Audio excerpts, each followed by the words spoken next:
morning to everybody. It's a little bit more earlier in the morning for me than it is for you, but anyway, I'm pleased to be here.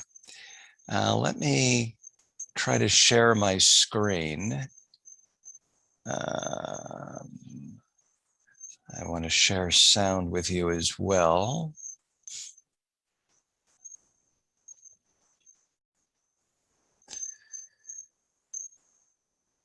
So if I do this correctly, can everybody see my PowerPoint? Yes, so Gary, we can. Excellent. Well, again, thank you. Thank you for having me speak. Thank you for the introduction. So let me go on without any further ado. But in any case, indeed, my name is Gary Kessler. I'm actually, I sort of categorize myself as an independent academic and researcher. I retired from university as a professor of cybersecurity about 6 months ago, although I am a former visiting faculty member at the U.S. Coast Guard Academy and still actually do some periodic teaching up there. I also work as a principal consultant for Fathom 5. I am the branch chief of cyber augmentation in the cybersecurity division of the U.S. Coast Guard Auxiliary. We are civilian, essentially volunteers that help the Coast Guard in their cyber mission. And I'm also a licensed boat captain, albeit small boats, but I do that a little bit as well. So also, indeed, I am the co-author of a book came out last year about maritime cyber. So I am going to talk about GPS and AIS, spoofing and jamming, and some of those related issues. I am going to mention a number of events. Any event that I mention is already in the public domain. I'm going to mention some products and services here and there. Again, they're all for example purposes. They're not a recommendation. They're not an endorsement, anything like that. So what I want to talk about, as I said, is a little bit about some global navigation satellite systems, a little bit of an overview of them to the extent to understand some of the issues related to jamming and spoofing. And really what I want to do is talk a little bit about the escalation in spoofing events that we have seen over the last several years, and then talk a little bit about some mitigation strategies. And then the same thing with automatic identification systems, particularly some of the security vulnerabilities that they have, some of the spoofing incidents that we've had. And then I've got a little demonstration for you that I hope works. And then again, talk about some mitigation strategies to address AIS issues. So, you're all basically familiar with the role of GPS on a ship. And this picture is just trying to show, the integrated navigation system. The GPS is more than just telling me where I am. It also feeds into all my systems that are giving me situational awareness about vessels around me, my own position. And of course, one can argue that GPS is the most important for us when we're in the littoral zone, near coastal or inland waters, or any place where the waterways are narrow and or shallow. And of course, my integrated navigation system is also interconnected with a whole bunch of sensors that we have telling me things like, what's my rudder position, what's my course, what's my heading, what's my rate of turn, all that kind of stuff. So global navigation satellite systems been around for a while. Even as I say that, they've really only been in active use for about 30 years. And there are 4 major global navigation satellite systems. We've got Compass or Beidou, the Chinese system, Galileo from the EU, GLONASS from Russia, and then of course the United States global positioning system. And in India and Japan, there are a couple of regional navigation systems, NAVIC and QZSS. The one thing that they all have in common, of course, is we've got medium Earth orbit satellites. All of these systems are using somewhere between about 18 to 30 such satellites, and their altitudes up around 19 to 23,000 kilometers. Now, the reason that's going to be important is because some of the issues that are really on this slide here. The biggest issue that's on this slide that I need to address is the fact that while the signal coming out of the satellite is reasonably strong at about 50 watts, by the time it gets to the Earth's surface, it is a fraction of a watt. Now, GNSS receivers determine their position by being able to find at least 3 satellites from which we can figure out our position by trilateration, because essentially what I'm doing is passive range finding. So if I can pick up the position of one satellite, actually, if I can pick up the position of 3 satellites, and I know my relative location to those 3, as I look at the 3 lines of position, I can figure out my longitude, latitude, and altitude on the face of the planet. Now, I actually need 4 satellites to give me precision, but we'll talk about that in a second. In any case, all of these satellites transmit in the ultra high frequency L band. That's sort of a detail, but the fact is, I know the L band frequencies, and if I know them, everybody knows them because they are part of the spec. And each satellite transmits what's called a pseudo-random noise sequence.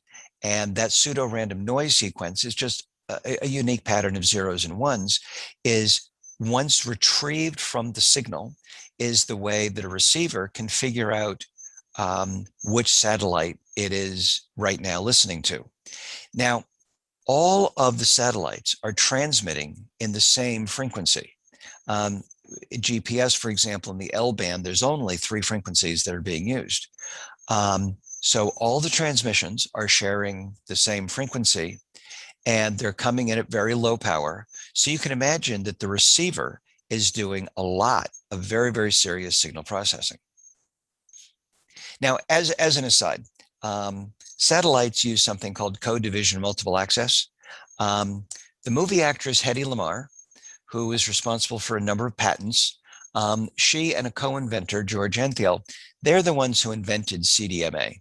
And they invented the idea of frequency hopping spread spectrum technology, actually, which is the basis for CDMA. They invented this back in 1942 to aid the US Navy for their torpedo guidance systems. And for any number of reasons, the Navy actually didn't adopt their invention for another 20 years. But, interesting historical tidbit, CDMA is not only used in GPS, but Bluetooth, Wi-Fi, mobile phones. I mean, a lot of our, modern society is based on that invention. But in any case, really where I want to go is that the satellites are traveling at about 2.5 miles per second, 4 kilometers per second, as it says here. Because again, I'm in a medium Earth orbit, and I'm in GPS's case, an orbit is about something like 11 hours and 59 minutes. So the error that is introduced because of the moving satellites and some clock bias is about 1.6 kilometers. By having a 4th satellite, I can correct the clock bias, and that reduces the pseudo range error to about 1 meter. And so it's actually by introduction of timing errors where we can get high and low precision GPS back in the day when we had low precision GPS. Which brings me to this point here. GPS, of course, started as a joint product of the United States Air Force, the United States Navy, back in the late 1960s. And when the service finally came out in the 1990s, there was basically 2 different precisions. There was what was called standard positioning services, which is what civilians got, and the precise positioning service is what the military got. And the way in which the standard positioning service was made less precise than the military was the introduction of basically slowing down the timing error. Or the timing information that was provided was less precise for the civilians. And that's how come, when I first started using GPS or saw my first GPS receiver, which was about 1995, there was about a 50 or 60 foot error, about 15 or 20 meter error. And that's now gone. GPS, by the way, has 31 satellites in play. 24 of them are required to have 95% uptime. And again, I've already mentioned the satellites are orbiting Earth twice a day. timing in GPS is not only incredibly important to maintain the precision on location, but the timing from GPS is also used for many other digital systems on the planet. All digital telecom systems, which includes the North American mobile phone network, but also mobile phone networks in many other countries, is all based upon GPS timing. The power grid requires very precise timing in order to operate. Some of the network time protocol servers on the internet are getting it from getting their master timing signal from GPS. But you can read this. There are many things going on that require precise GPS timing. Now, the reason that this is important, if I'm using GPS for any position, navigation, and timing function, so-called PMT functions, the speed of light is about 30 centimeters in a nanosecond. So you can see that I don't need to have big errors in timing to promulgate some relatively big errors in distance. So I mention this because we're going to talk about spoofing and jamming of GPS, but again, it's not just position. If I can affect GPS timing, this can have a big impact on a lot of other systems.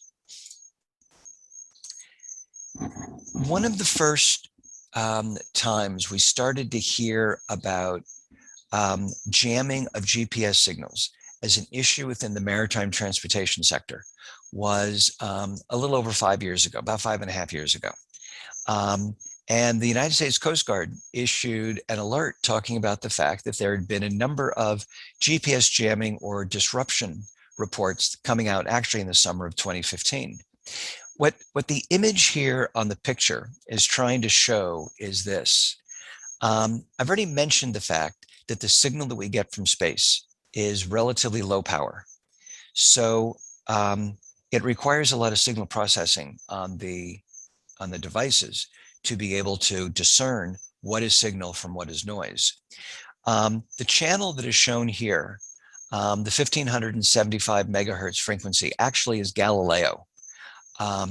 But it's just trying to demonstrate that that red vertical line or pink vertical line is the actual precise frequency that a Galileo receiver is going to be expecting to see a Galileo signal. A jammer only has to send out a lot of spurious signal at that same frequency. And again, you can see basically all I've got here is noise and a lot of it. There's no way I'm going to be able to discern a GPS signal out of this.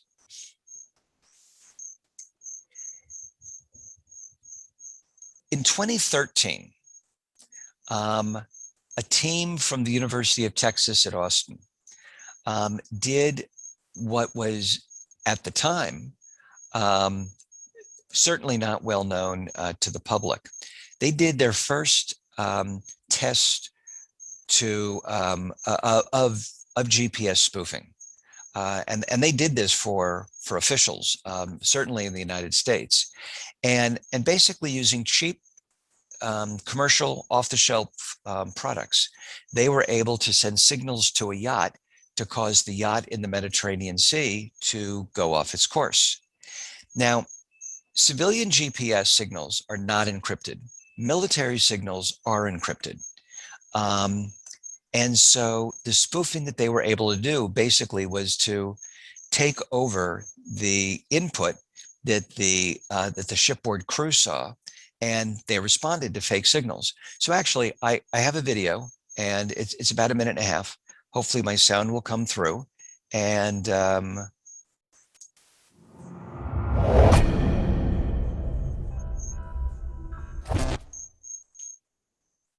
off the southern coast of Italy in June 2013, a 65-meter super yacht and her crew were part of an unprecedented experiment led by the University of Texas at Austin that successfully coerced the vessel off course using a custom-made GPS spoofing device.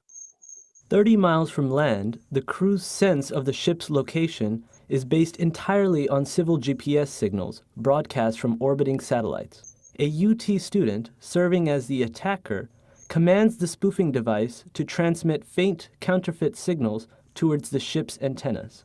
The attacker increases the power of the spoofing signals until they are stronger than the satellite signals, gaining control of the ship's navigation system. The takeover is stealthy. No alarms are triggered.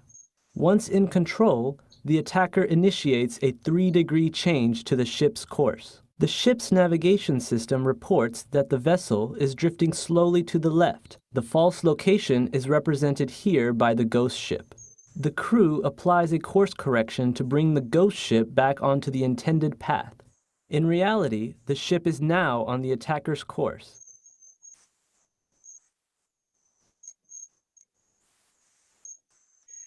So the demonstration that we saw from the University of Texas back in 2013 was in some ways a very benign demonstration of the fact that somebody could take over the GPS on an individual vessel. And of course, now the integrated nav system believes its new position, and the crew reacts accordingly. The first time we really started to hear about this in the public was in 2017 with the tanker Atria off the Russian port of Novorossiysk, if I did anywhere near pronounce that correctly. And what happened here was the master of the vessel reported that his GPS showed him 37 kilometers from where he actually was, nearly 20 nautical miles.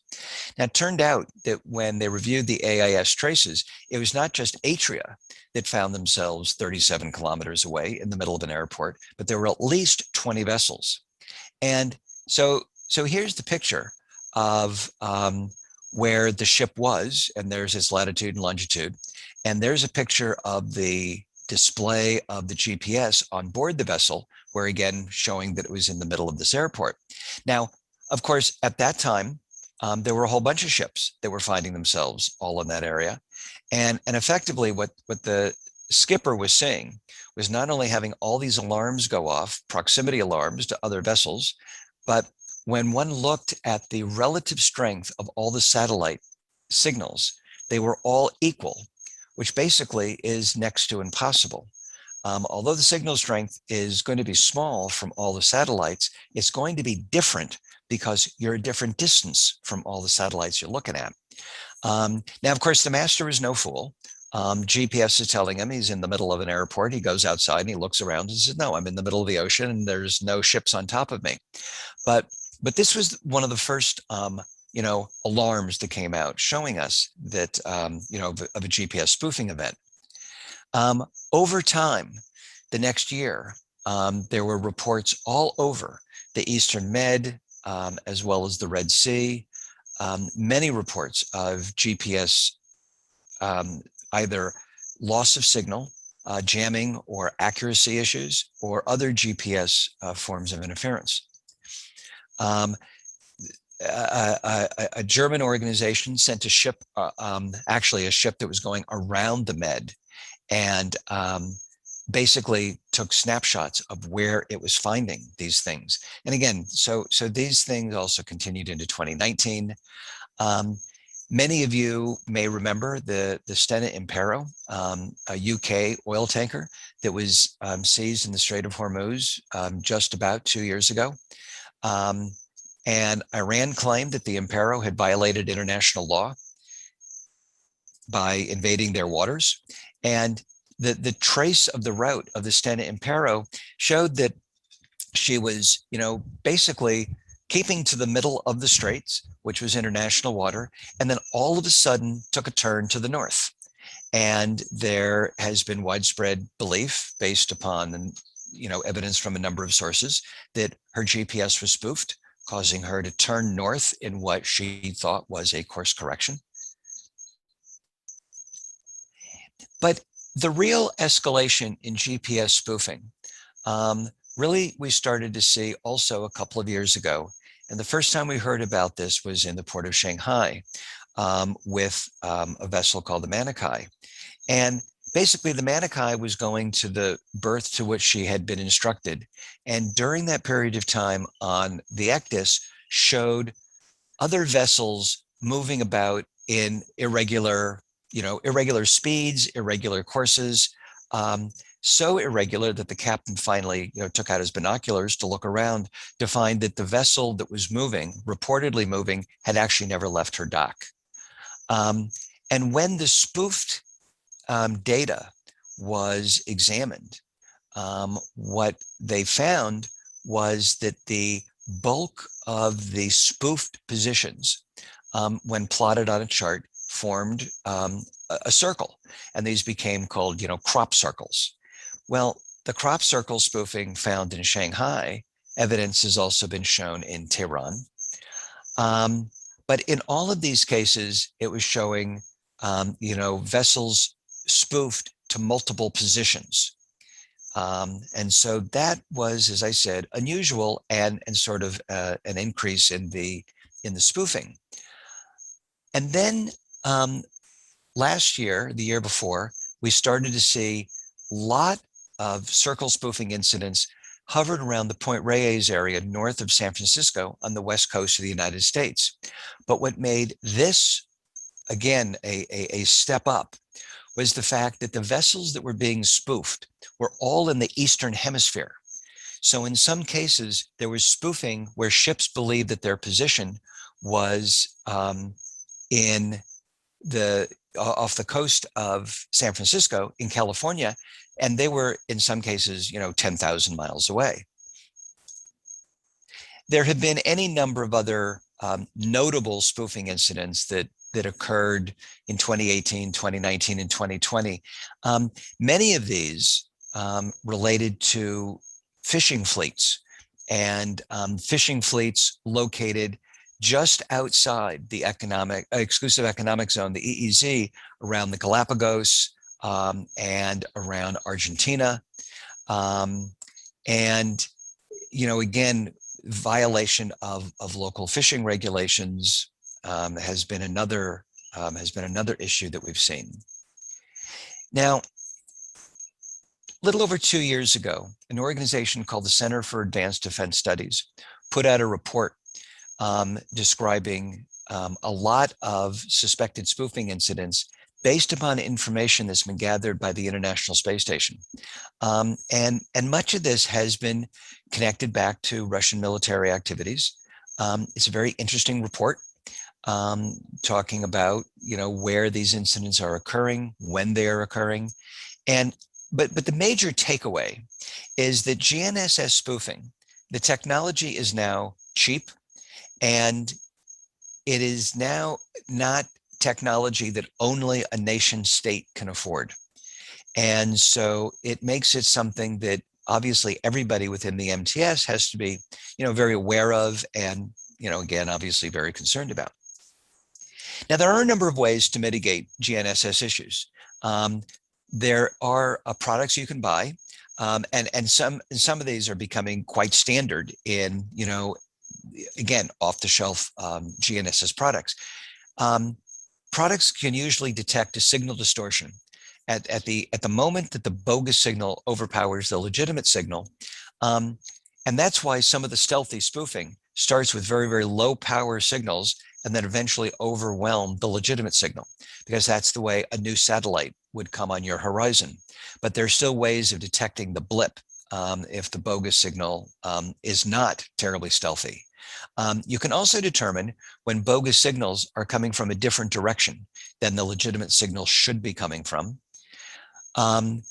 For civilian GPS, which are unencrypted, while I, with a civilian GPS unit, can't read the encrypted signal, I can correlate the legitimacy of the encrypted signal. And so that's something that is being built into some GPS units. And then again, of course, the obvious, many GNSS receivers are now monitoring multiple constellations.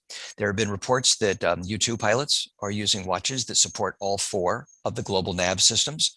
I have there a picture of a Garmin Instinct watch that can pick up Galileo, GPS, GLONASS, or GPS. I have that particular picture there only because one of my fellow captains owns that watch, so I thought I'd throw that in. The Ray Marine unit does this already. And then there's also an effort to build backup systems to our current PNT systems, such as reintroducing Loran. And all of this then brings me to AIS. So AIS, of course, is a tracking system used by ships and maritime administrations. It is a situational awareness system that was actually initially initiated after the grounding of the Exxon Valdez in the Prince William Sound in 1989. And basically what we are able to find on, I'm going to skip that slide for just a second, on an ECDIS display is something like this, where you can see that there's, a variety of vessels, and I can learn things about, their name, their speed, their course, their bearing, perhaps what type of cargo they're carrying, what is their destination, what's their ETA to their destination, all that kind of stuff. Now, AIS is a requirement from the 2002 SOLAS agreement. And in general, AIS is required on big ships or commercial vessels with passengers. There is a warship exemption, which is, worth noting.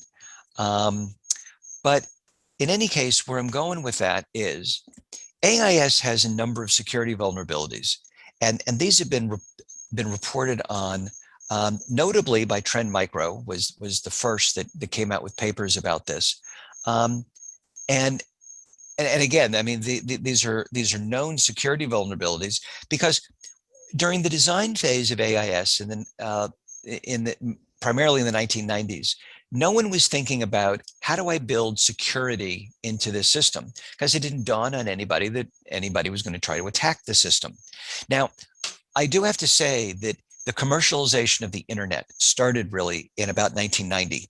And many of the protocols we had on the internet also were not built with security in mind, because it didn't dawn on any of us that anybody was going to try to exploit the protocols that we were building back in the day. And so the 1990s was a real eye-opener for a lot of this stuff. But basically with AIS, there are four primary security issues. One of them is there's lack of message integrity, meaning that when a message is sent, you don't really know that the message is actually a correct message. Timing integrity, you don't actually know when the message was sent. Because you're receiving it over the air right now, there is a presumption that it was transmitted right now and it's live information. Lack of authentication, when a message is sent, you don't actually know who is sending it, and nor do you know that the content of the message is valid. And so, of course, if I can compromise AIS, there's all sorts of things that I can do. I can cause there to be spoofed, or on a ship, I can cause the closest point of approach alarms to go off, causing a ship to change course for a vessel that it may not be able to see, but that it believes is there. I can send out false search and rescue information, perhaps causing a vessel to go off course. And if I'm a pirate, possibly causing you to come closer to shore than otherwise you are going to do. I can send out fake weather forecasts, causing a ship again to, alter its course. I can actually launch certain types of attacks on AIS, causing what's known as a denial of service. Effectively, I can cause you to lose your AIS and stop receiving any AIS signals. I can cause there to be ghost vessels around you. I'm going to give an example of that. And I can also change the information about my own vessel, which is what some of the fishing fleets were doing, putting themselves in a different position, causing them to look like a different vessel than they were. Now, Now, in addition to that, we also have issues related to what is sometimes called information leakage. Here is a snapshot that I took from marinetraffic.com, showing some of the tens of thousands of vessels that are broadcasting their AIS around the world. And I mentioned this as information leakage. This is not a vulnerability of AIS per se, but basically, if I'm an attacker, well, you can see here, I can find vessels all over the world. If I'm looking for a particular type of vessel, well, different types of vessels are color-coded differently, or I can look for vessels in certain geographic areas. and then find, in the area that I want, where is there a vessel that perhaps I want to, think about as a target for some other reason. Some of these same sites, in this case being Find Ship, I can get information on a ship called the White Rose of Drax. Why did I choose the White Rose? Well, remember the University of Austin, when they did their GPS spoofing, they did it against the White Rose of Drax. By the way, here's a picture of the White Rose. Again, all of this information I took from my phone using the Find Ship app. I think I got this information just a few days ago, just a couple weeks ago. But again, I can find out here on this particular vessel, its lat, long, course, heading. I can learn information about the vessel, like its length, its beam, how much it drafts, all that kind of stuff. In this case, the vessel was, appeared to be at anchor in Marseille. So I want to do a quick demo for you. Let's see if I can get around. So if I'm doing this correctly, you should be able to see something called OpenCPN, and you should see some targets. And I'm going to choose this one right here. This is the Alley B. I want you to know this is all live data, so I don't really even know what I'm about to look at, which is fine. So here's the Alley B. And if I get information about her, I find that, she's a towing vessel. She's off the coast of Daytona Beach, Florida, which is roughly vaguely where I am. So that's where all of this AIS information is coming from. She's headed to Jacksonville. She is due to get there, at 11 p.m. this evening, Universal or time Zulu. You can see the speed, the course, the heading, all that kind of stuff, and you can get a ton of information about this vessel. And then you see a bunch of others that are at anchor and all that kind of stuff. So what I would like to do is,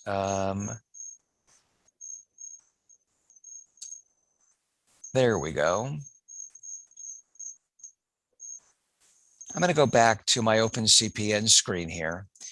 And in a second, we're going to see another boat.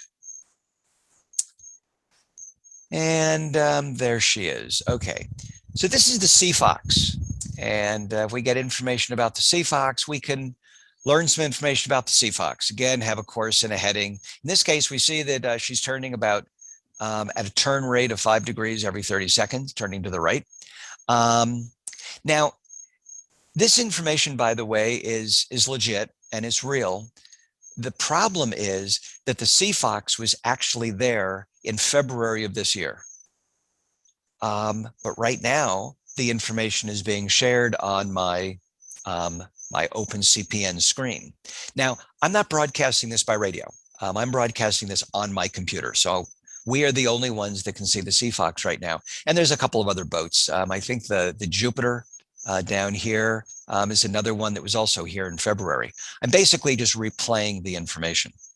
Now, if you're a vessel at sea and all of a sudden you see the Sea Fox in front of you, a lot of boats are floating around that have AIS and don't have radar. And you're going to make decisions based upon the belief that this vessel is there. Now, one of the other things I would like to show you, let me try to, don't have all my controls right visible here. Let me get back up to the inlet.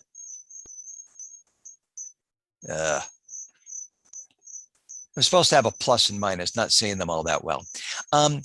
What you're seeing here is Ponce de Leon Inlet, again, near Daytona Beach, Florida.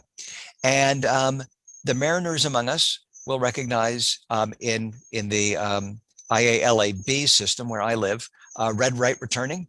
So here's my sea buoy, my welcome buoy, and coming in here is the channel going into the inlet. Now, one of the things that's important to note here is that the channel is actually pretty wide, but it's dredged only on the north side. So on the north side, I may have at times 10 plus meters of water, whereas in the light blue side here, during low tide, I have less than a meter. In fact, at high tide, I only have a little bit over a meter. Now, I'm going to go back over to here. I need to break out of this. I need to do this. What you're about to see on the screen is you see a bunch of virtual ATONs appearing on the screen. And what I've just done here is created a virtual secondary channel in Ponce Inlet.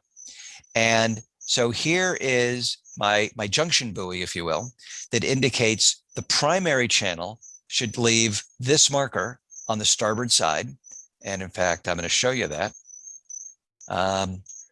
ATON, preferred channel, starboard hand. So that would put the next channel right in here. Here are my reds, my virtual reds. Here's my virtual greens, putting me on a channel that comes in right here, where I will, of course, quickly run out of water. Now, the other thing I should have noted here is the MIMSI here, the Maritime Service Identifier. That number there indicates a number that has the exclusive use of the Coast Guard, because the Coast Guard is the only one with the authority to put out virtual ATONs. But there's no way to authenticate this transmission. Again, this is not going out on the radio. It's just going out for us to see. And let me get back to PowerPoint here. So in any case, there's a number of ways to protect AIS. There have been a number of proposals as listed here. They all involve using cryptography. I designed one of these, or proposed one of these. They're unlikely to be used because it causes some changes to AIS. But I mentioned these three proposals only because these three are ones that have tried very hard to maintain backward compatibility. Namely, you could build this on top of the current AIS without destroying the current AIS.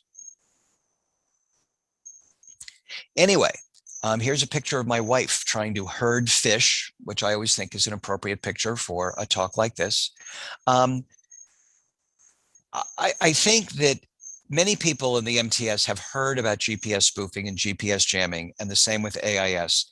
And I think that it is no understatement to say that the future of the MTS relies on reliable position, navigation, and timing systems, and that we can't underestimate the importance of assured PNT, not only to shipping, but the very underpinnings of modern society. I mean, you know, try going to a young person and say, you know, you can't have your phone for the next 3 days. We have so many of our utilities and our critical infrastructures dependent upon the timing from GPS. I've already sort of alluded to the fact that GNSS and AIS are very, very important, particularly in our near shore waters and our inland waters for sure. And as we're getting more and more using autonomous vessels and autonomous vehicles and smart ports, knowing where things are become incredibly more important. And again, reliable PNT is an existential requirement for the future of the maritime transportation system. I show a picture here of the Ever Given in the Suez Canal. This is not to be gratuitous. There is nothing I've heard that suggested that the Ever Given necessarily suffered a GNSS or AIS failure, nor was this a cyber attack. But it is to demonstrate the cost to the MTS for an event like this. Now, granted, we had here a vessel that was longer than the Suez Canal was wide, but I only needed a momentary outage of whatever, or a momentary lapse of whatever, to cause this ship to get stuck for nearly a week at a cost of nearly $9 billion a day. And the ship is still sitting in the Suez Canal. Anyway, so I just like to mention that this is a little bit of a joke, that, you know, our disaster recovery plans can't just be, you know, hoping for the best. And again, this lighting configuration shows a minesweeper at night coming towards us, meaning we are in the minefield. This is part of the flashcards we use when we're training captains, but it also tells us a little bit that we're in a precarious situation. So with that, and hopefully I believe I've done this just under my allocated time. These slides are available. I believe you can get them from the coordinators of the of the conference. The last slide just has acronyms and abbreviations because I tend to use a lot of those. And that's basically what my presentation was. So I'm stopping sharing. I believe there's a minute or two left for Q&A if anybody has any questions.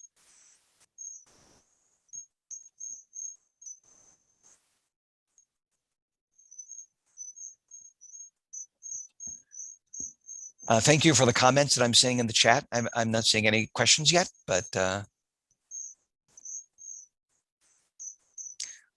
there's a question about crew training. So it is my belief that crews on ships are woefully under aware of cybersecurity issues, both in their personal use of networks on the ships and even on the networks that they are trained to use. So in many cases, the bridge officers.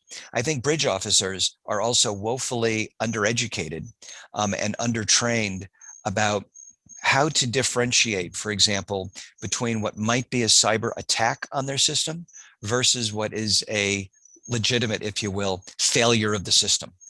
And in some cases, there are systems on ships that nobody even knows why they're there. That has been something that's been demonstrated by any number of studies that have been done. And it has been borne out by friends of mine whose job is to go on ships and do cyber assessments. They're always finding some system that nobody knows what it does. So I think that there are efforts going on to train crews, and again, particularly the bridge officers, about cyber issues. I believe that we're still woefully lacking in that regard.